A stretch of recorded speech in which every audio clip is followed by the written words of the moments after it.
Hello everyone, कैसे हैं आप सब। मेरा नाम वैभव कौशिक है और आप सभी जुड़ चुके हैं संस्कृति आईएएस के यूट्यूब प्लेटफॉर्म पर। आप सभी के फ़ोन में सोशल मीडिया भरपूर मात्रा में इंस्टॉल होगा, बहुत सारी ऐप्स डाउनलोड होंगी। अब मैं अगर कहूं कि भारत सरकार बहुत जल्द ऐसा निर्णय लेने वाली है कि सारे सोशल मीडिया बैन कर दिए जाएंगे, तो आपका रिएक्शन क्या होगा कमेंट बॉक्स में बताइएगा। लेकिन यहां पे छोटा सा एक पॉइंट और जोड़ देते हैं। भारत सरकार ने अभी सोशल मीडिया को बैन करने की बात तो कही है, लेकिन सभी के लिए नहीं कही है। उसने 16 वर्ष से जो कम एज के बच्चे हैं उन लोगों के लिए सोशल मीडिया को बैन करने की बात यहां पे रखी है और उसके लिए रूल एंड रेगुलेशन क्या होंगे उसको बनाने की बात भी कही है। तो चलिए उसी बात को समझते हैं, एक एक बिंदु पर नजर डालते हैं।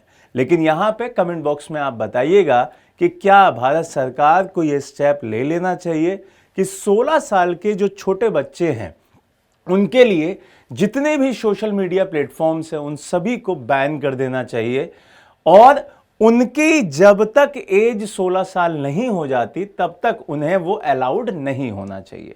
तो यहां पर सरकार के द्वारा एक बहुत बड़ा स्टेप लेने की बात कही गई है और वहां पर जो वैष्णव जी हैं उन्होंने कहा कि हम ये तैयारी कर रहे हैं कि सोशल मीडिया को किस तरीके से भारत में रेगुलेट कराना है, क्योंकि अभी थोड़े दिन पहले आपने देखा भी होगा कि बहुत सारे आईटी सेक्टर के क्षेत्र में रूल एंड रेगुलेशन इंप्लीमेंट किए गए।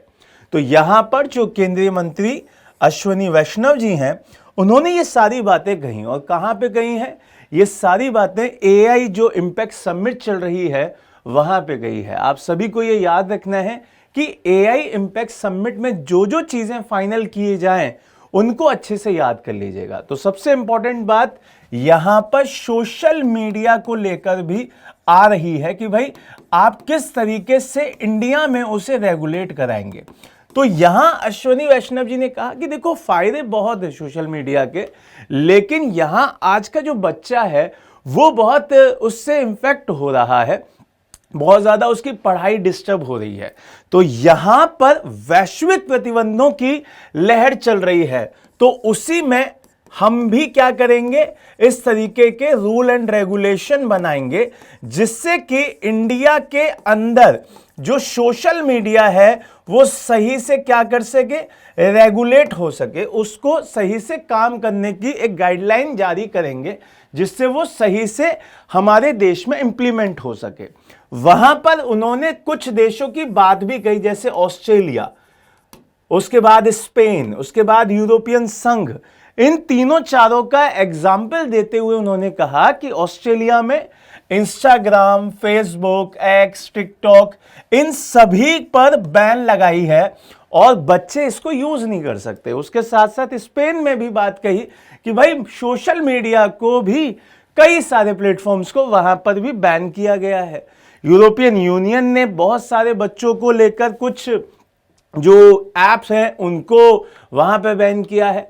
तो इन सभी का जो हवाला देते हुए उन्होंने कुछ पॉइंट भी रखे कि भाई इसका जो प्रभाव है वो इतना ज्यादा खराब पड़ रहा है जिस वजह से हमें प्रतिबंध लगाने पड़ रहे हैं। तो सवाल आता है प्रतिबंध क्यों लगा रहे हैं, तो उन्होंने एक पॉइंट रखा कि भाई मानसिक जो स्वास्थ्य है उसके ऊपर इसका बहुत गहरा प्रभाव पड़ रहा है।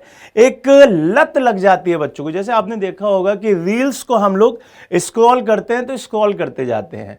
जब हमारी एज के लोग किसी चीज की इतनी ज्यादा एडिक्शन हो जाए तो फिर उसमें कई घंटे बर्बाद हो जाते हैं। तो उन्होंने एक पॉइंट ये भी रखा कि भाई लत लग जा रही है बच्चों को, जिससे वो पढ़ाई की साइड से विमुख होकर दूसरी साइड में आ जा रहे हैं। दूसरा, मानसिक सेहत की बात की उन्होंने कि भाई पहले पॉइंट के बाद मानसिक सेहत, मतलब जो मेंटल हेल्थ है वो भी खराब हो रही है। क्यों खराब हो रही है, बहुत सारी रील्स इस तरीके की आ रही हैं जिससे आप एक गलत डायरेक्शन में जाने के लिए मजबूर हो रहे हैं। आप आज की डेट में इंस्टाग्राम देख लीजिए, आधे से ज्यादा एडल्ट रील्स आपके फोन में दिख जाएंगी और वो कैसे आ रही हैं, वो सारी की सारी इंस्टा की रीच बढ़ाने के लिए वो डाली जा रही हैं और फिर बच्चे उसके आदी हो रहे हैं। अब निष्कर्ष यहां पे ये निकलता है कि भाई सिर्फ ये मनोरंजन के लिए नहीं हो रहा है, ये एक स्वास्थ्य संकट भी बनता जा रहा है।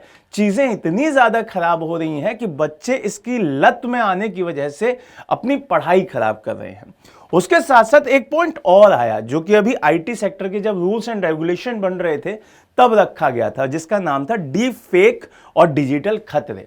तो उसकी भी बात कर लेते हैं कि भाई इंडिया के सामने अभी एक नई चुनौती और आ रही है, वो है डीप फेक और डिजिटल जितने भी खतरे हैं उनको लेकर।